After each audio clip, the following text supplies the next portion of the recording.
The desert wind blew dry, and relentless as the military aircraft landed with a heavy jolt on the temporary airbase in the Middle East. Dust rose into the air, forming a thin haze that swallowed the runway in pale brown. Inside the aircraft, Sergeant Elena Ramirez took a slow, steady breath. She had waited for this moment her entire life. Growing up in El Paso, Texas, Elena was raised in a military family. Her father was a Gulf War veteran, a former soldier of the United States Army. Since she was 7 years old, she had stared at framed photographs of him in uniform, standing tall, rifle slung over his shoulder, eyes steady and unshaken. He used to tell her, being a soldier isn't about who's the strongest. It's about who endures. But the world didn't always see it that way.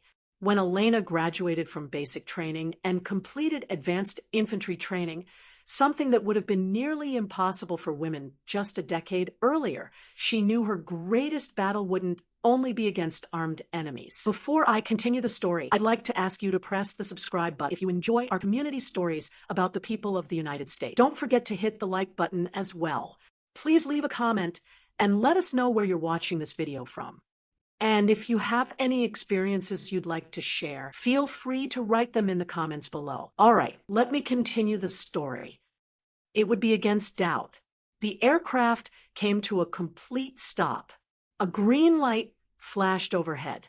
The rear ramp slowly lowered, revealing blinding sunlight pouring into the cargo bay. One by one, soldiers stepped out. Elena tightened her grip on her helmet. Her uniform was immaculate. Her dark hair was pulled into a tight bun. Her face was calm, though her heart pounded against her ribs. "Ramirez," a voice called from behind her. "Don't get lost out there. This isn't training camp." A few men chuckled. She recognized the voice immediately. Corporal Jason Miller, tall, broad-shouldered, and overly confident, the kind of soldier who believed he was the gravitational center of every room. Elena glanced over her shoulder. "I can read a map, Miller." "Hope so," he replied with a smirk. The base wasn't large. Rows of green tents stood in neat formation. Tactical vehicles lined the northern perimeter, and guard towers rose at strategic corners. This was a joint operations zone under the command of United States Central Command. Charlie Company had just been reassigned to reinforce security for supply convoys frequently targeted by local militia groups. Captain Andrew Cole, their company commander, stood before the formation. "Listen up." His voice cut clean through the wind.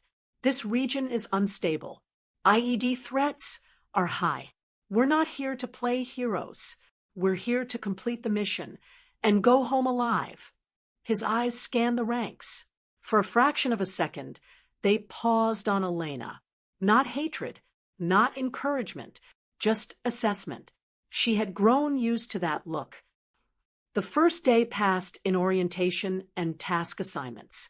Elena was placed in a ground patrol team with 6 male soldiers, including Miller.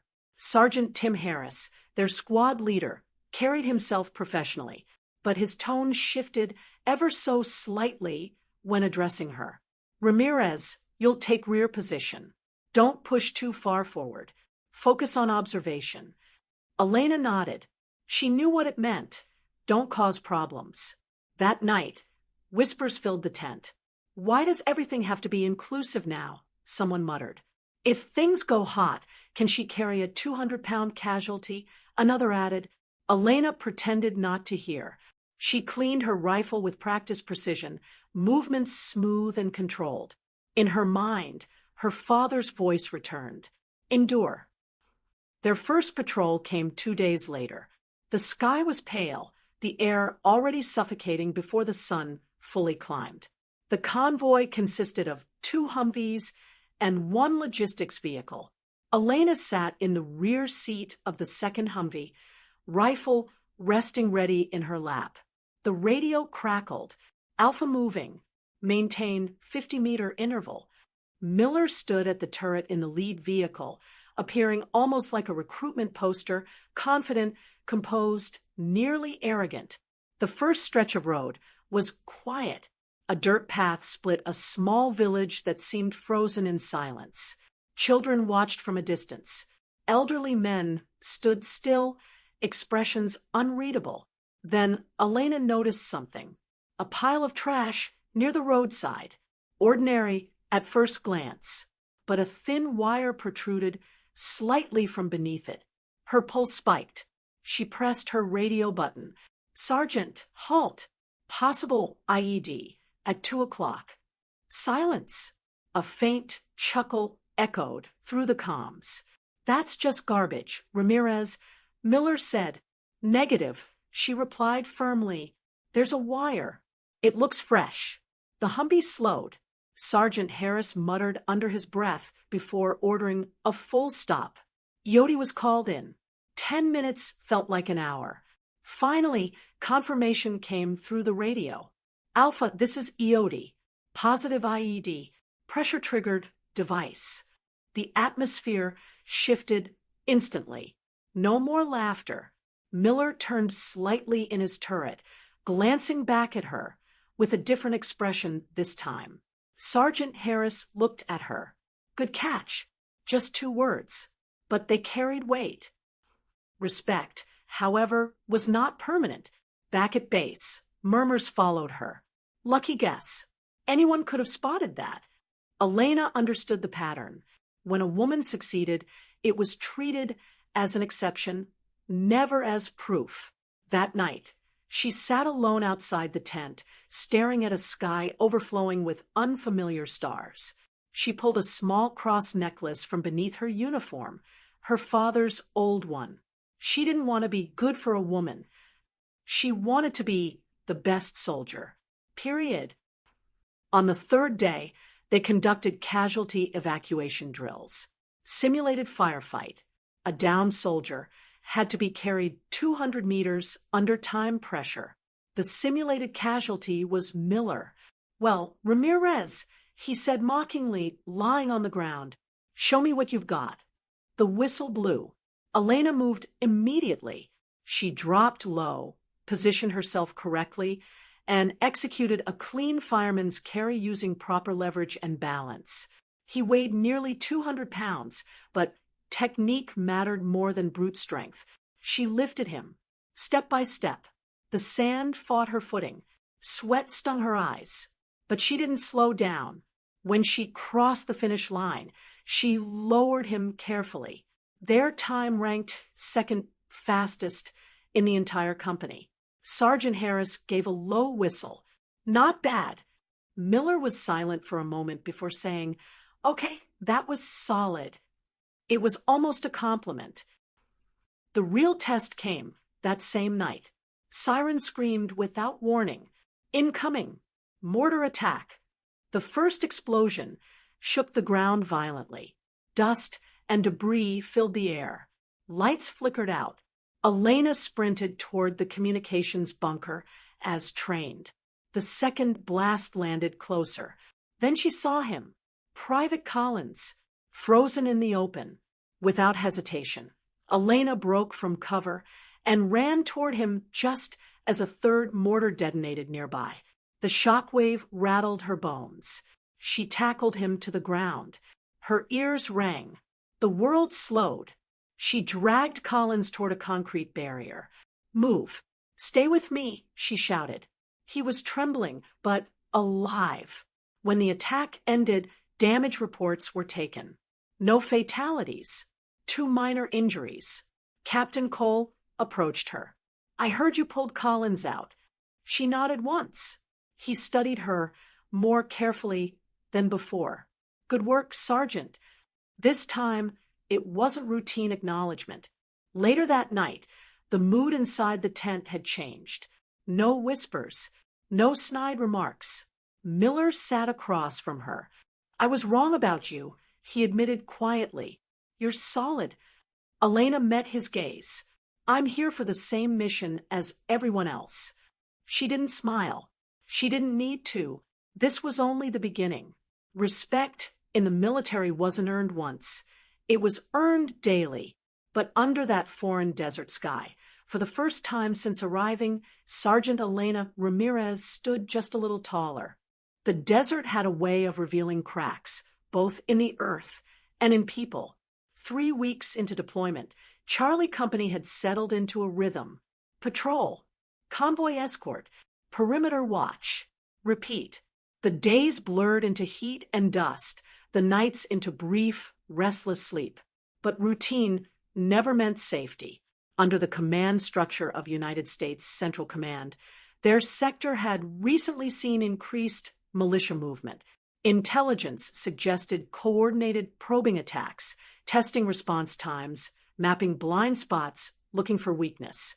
Weakness. It was a word Elena heard often, sometimes spoken, sometimes implied.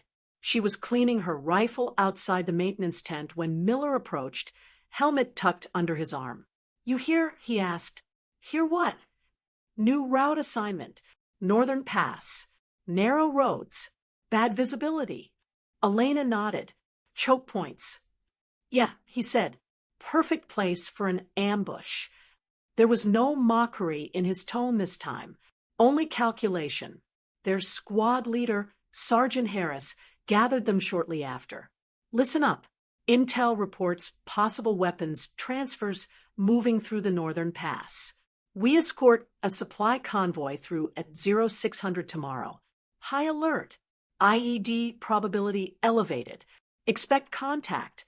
His gaze swept across the squad, lingering on each of them equally. Even Elena. "Ramirez," he added, "you're on lead vehicle overwatch." That caught Miller's attention. "Lead." Harris didn't blink. "You've got sharp eyes. Use them." Elena gave a single nod. "Yes, Sergeant." Dawn came cold and gray, the kind of desert morning that felt deceptively calm. The convoy rolled out in staggered formation. 2 Humvees, 1 armored transport, and a logistics truck. Elena stood in the turret of the lead vehicle this time, wind biting at her face as she scanned the ridgelines through her optics. The Northern Pass was exactly what they feared. Tight curves carved between rocky slopes, limited maneuverability, minimal cover. Perfect for an ambush. Her breathing slowed deliberately. Inhale. Exhale. Focus. Behind her, Miller monitored comms. "You good up there?" he asked over the headset. "Always," she replied. They entered the narrowest stretch. Silence pressed in. Then, a flash from the ridge. Contact left.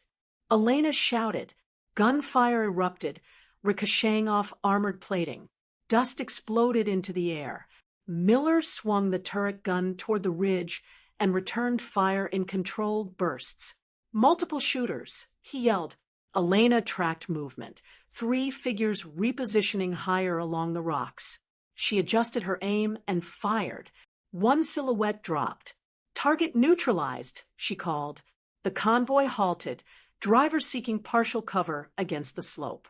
Sergeant Harris's voice cut through the chaos.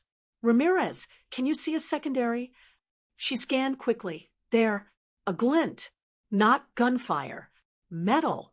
Possible triggerman at 12 o'clock, higher elevation, she warned.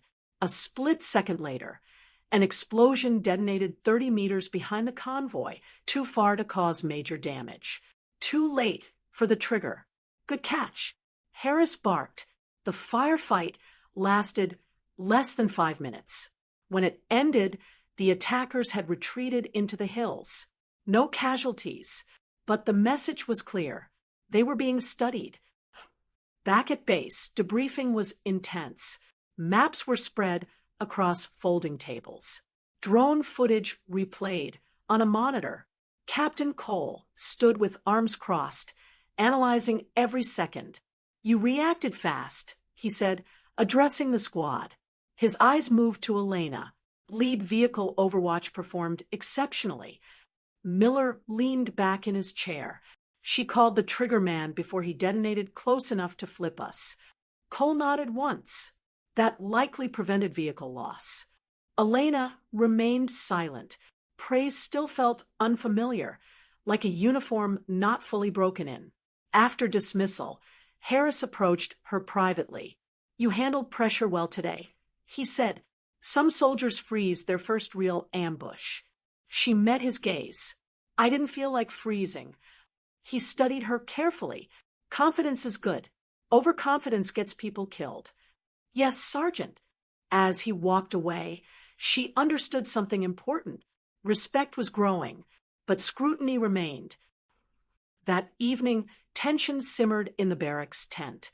Private Collins, still shaken from the mortar attack weeks prior, sat across from Elena. How do you stay calm? He asked quietly. She considered the question. I don't think about proving anything in the moment, she said. I think about the next step, the next breath, the next decision. Miller overheard and added, she's wired different. Elena raised an eyebrow. No, I just trained for this. Miller smirked faintly. Most of us trained. Not all of us stay that steady. There was no sarcasm now, only acknowledgement. 2 nights later, another incident tested that fragile shift in perception. A routine perimeter watch turned chaotic when thermal sensors picked up movement beyond the wire. Possible infiltration. Elena and Miller were assigned to investigate alongside Harris. The moon was thin, offering little natural light. Night vision painted the world in eerie green.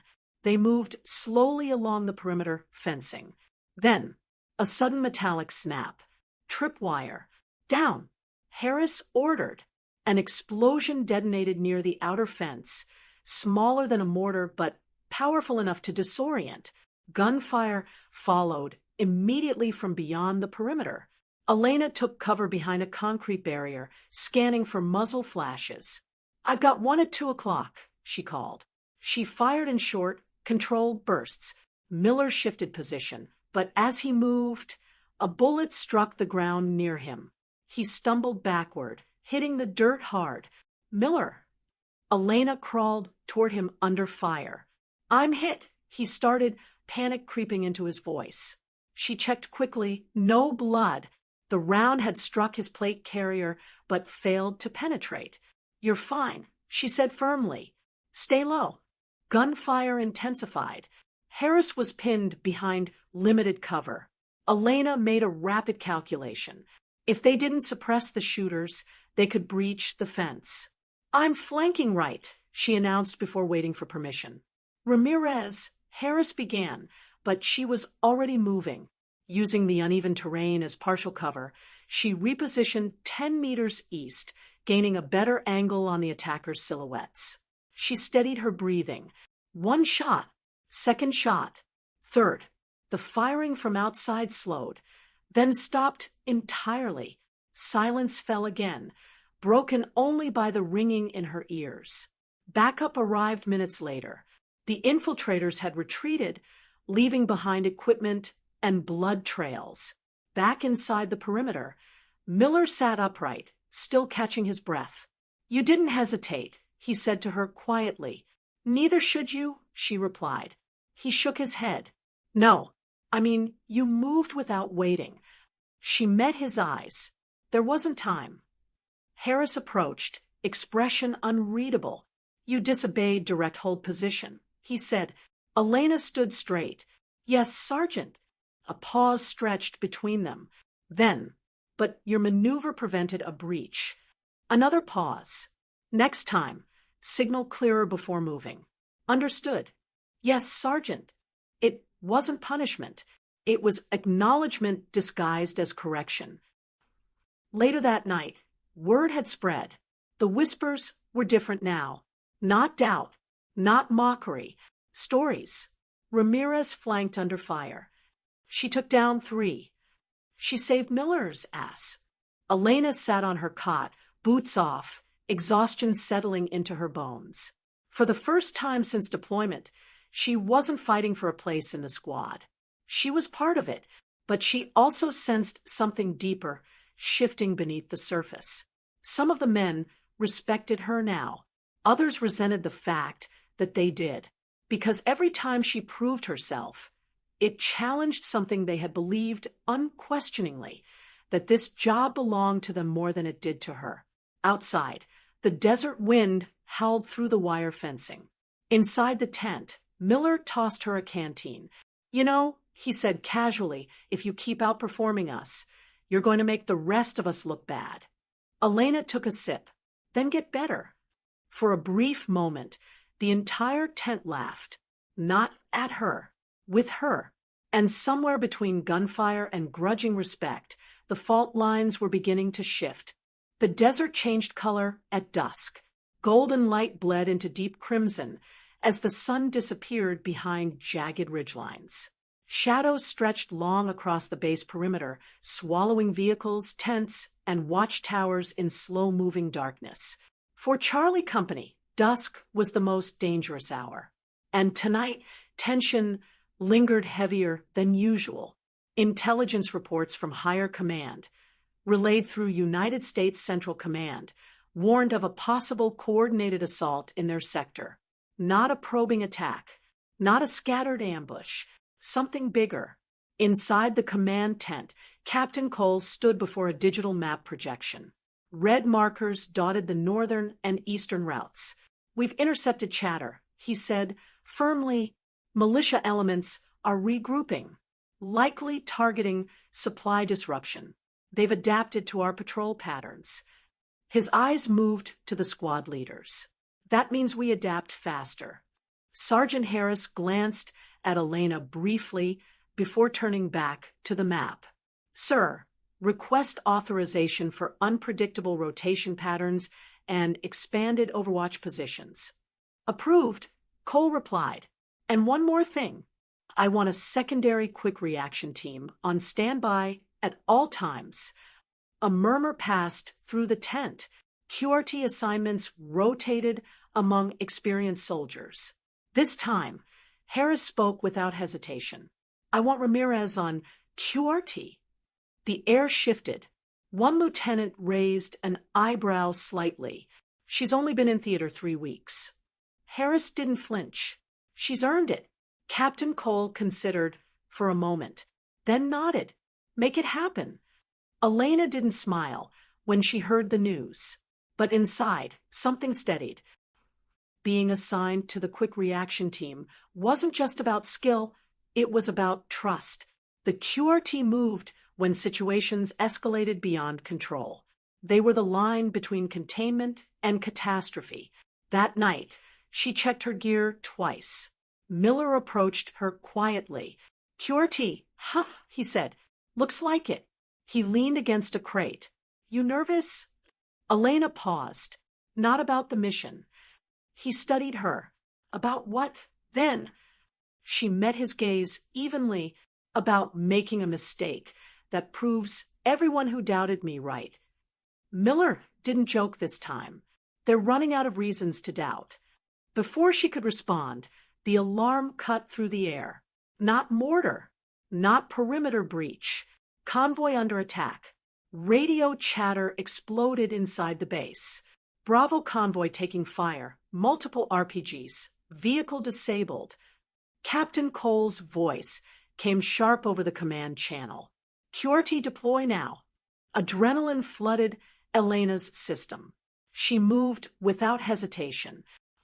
2 Humvees tore through the base gates within 90 seconds. Elena sat in the rear of the lead vehicle, rifle ready, heart pounding but controlled. The desert night blurred past them in streaks of darkness and dust. "Distance," she asked. 3 clicks. The driver replied. Explosions flickered faintly ahead like distant lightning. When they arrived, chaos greeted them. 1 supply truck burned on its side. Small arms fire crackled from elevated terrain. Bravo team had taken cover behind their remaining vehicles, pinned down. Sergeant Harris shouted over comms. "Ramirez, take high ground right flank. Suppress." She didn't wait to be told twice. Moving low, she sprinted toward a rocky outcrop that offered partial elevation. Bullets struck the ground nearby, sending dirt spraying into her face. She ignored it. Climbing the slope quickly, she reached a vantage point. 3 hostile shooters positioned along the ridge line. She steadied her rifle. Controlled breathing.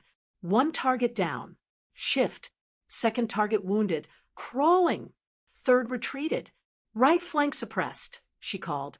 Below, Miller and another QRT soldier advanced to extract wounded Bravo members. An RPG streaked from deeper in the ridge. Elena, RPG, at 11 o'clock. Miller yelled. She pivoted immediately. The shooter was partially concealed behind boulders. If he fired again, she adjusted slightly for distance and wind. One shot. The figure dropped before the second rocket launched. Seconds later, backup helicopters roared overhead, forcing the remaining attackers to scatter into the darkness. Silence followed. Thick, heavy. The convoy was secured. 2 soldiers injured. None killed. Back at base, the atmosphere had changed again, but differently this time. There was no laughter in the barracks, only quiet respect. Private Collins approached her first. They're saying you neutralized the RPG gunner before he could fire again. She shrugged lightly. He exposed himself. That rocket would have hit Miller's vehicle. Elena didn't answer. Across the tent, Miller removed his gloves slowly. You saved my life, he said plainly. She looked at him. We saved each other. He shook his head. No, you had the angle. I didn't. For a moment, neither of them spoke. Then Harris entered. Debrief in 10. As they gathered inside the command tent, Captain Cole addressed the QRT. Bravo convoy would have suffered severe casualties without rapid response. He said, QRT performance exceeded expectations. His eyes settled on Elena. Sergeant Ramirez's suppression and elimination of the RPG threat prevented additional losses. The room was silent, not skeptical, not doubtful, certain. After dismissal, the lieutenant who had earlier questioned her assignment approached quietly. You proved the call was right, he admitted. Elena nodded once. Thank you, sir. But as she stepped outside into the cooling night air, something unsettled her. Victory didn't erase bias. It only silenced it temporarily. Later, as she cleaned her rifle alone under dim light, Captain Cole approached without ceremony. Walk with me, he said. They moved toward the perimeter fence, desert wind brushing against their uniforms. You understand, Cole began, that you're under a different microscope. Yes, sir. Every action you take carries amplified weight. Not because you're less capable, he paused, but because you represent change. Elena absorbed that. I didn't join to represent change, sir. I joined to serve. Cole studied her profile against the starlit sky. Sometimes you don't get to choose what you represent. He stopped walking. There will be officers who think your performance is exceptional because you're a woman. And others, she replied, who think it's still not enough. He gave a faint nod. Your job is not to win arguments. It's to stay alive and bring your team home. Yes, sir. As she returned to the barracks, Miller intercepted her again. Command talk, he asked. Something like that. He hesitated before speaking again. You know what's weird? What? I stopped thinking of you as the female soldier tonight. She tilted her head slightly. What do you think of me as? He gave a small, honest smile. My teammate. For the first time since deployment, that word meant more than rank. Teammate. But even as bonds strengthened inside the unit, rumors from outside began to circulate. Other companies had heard about Ramirez. Some impressed, some threatened, because in the rigid hierarchy of combat units, tradition ran deep, and not everyone welcomed disruption. As the desert wind swept across the base, once more, Elena understood something new. Proving herself in battle was one thing. Rumors travel faster than convoys. Within days of the convoy ambush, Elena's name had moved beyond Charlie Company. It drifted through radio chatter, crossed into neighboring units, and settled into conversations inside mess tents and command briefings. Some spoke it with respect, others with irritation. She got lucky. Command's pushing optics. They want a poster soldier. Elena heard enough fragments to understand what was happening. Recognition had turned political. It wasn't just about performance anymore. It was about perception. The tension surfaced openly during a joint training exercise with Delta Company. Delta had a reputation, aggressive, old school, and fiercely territorial about their combat credibility. Most of their senior NCOs had deployed multiple times. Many viewed integration policies as unnecessary interference from higher command. The joint exercise was simple on paper, simulated urban clearance in a mock village structure constructed near base. But simple exercises often revealed complicated attitudes. Delta's squad leader, Staff Sergeant Walker, sized Elena up the moment Charlie Company assembled. "You're the one they've been talking about," he said bluntly. Elena met his stare calmly. "We all get talked about eventually." Walker gave a humorless chuckle. "We'll see." The scenario began at 1,400 hours. Two squads advancing through separate entry points, clearing structures room by room, coordinating through interior corridors. Elena was second in stack position behind Miller. "Stay tight," Miller muttered. "Always do," she replied. They breached the first building smoothly. Corners cleared, hallways secured. But as they moved toward the central structure, coordination between Charlie and Delta faltered. Delta pushed aggressively ahead of planned timing. Walker's moving too fast. Harris growled over comms. Then chaos. A simulated explosive detonated inside the main corridor, smoke canisters filling the structure. Laser sensors registered multiple casualties. Delta had walked straight into the trap zone. Training scenario or not, frustration erupted instantly. "What the hell was that?" Walker barked, pulling off his helmet. "You broke timing." Harris shot back. Walker's eyes shifted to Elena. "Maybe your squad was moving too slow." Elena stepped forward slightly, not confrontational, just steady. "Your team cleared without confirming secondary rooms," she said evenly. The trigger sensor was visible near the stairwell. Walker scoffed. "You saw it." "Yes." "Then why didn't you call it?" "I did," she replied calmly. "On shared channel." There was a brief, uncomfortable silence. Several Delta soldiers exchanged glances. Walker's jaw tightened. "Run it again," he said sharply. The second iteration began with tension hanging thick in the air. This time, Elena took point after Harris made a deliberate adjustment. Walker noticed.